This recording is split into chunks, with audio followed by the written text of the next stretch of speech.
The Nigeria Liquefied Natural Gas is seeking the intervention of the federal government over ongoing plans by the National Assembly to repeal the NLNG Act.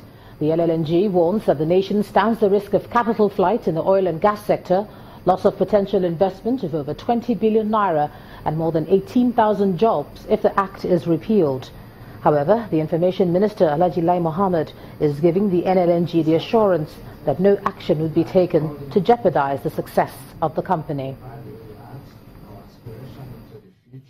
That act has enabled this investment, which took more than 30 years to come to fruition.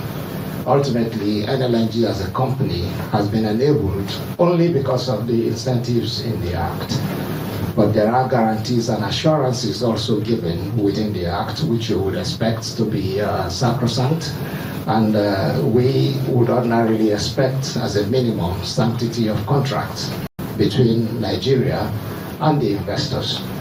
So we see the attempt by the legislators to repeal this act as something that could be very, very detrimental to the country and unfortunately to some of your efforts at managing the image of this country.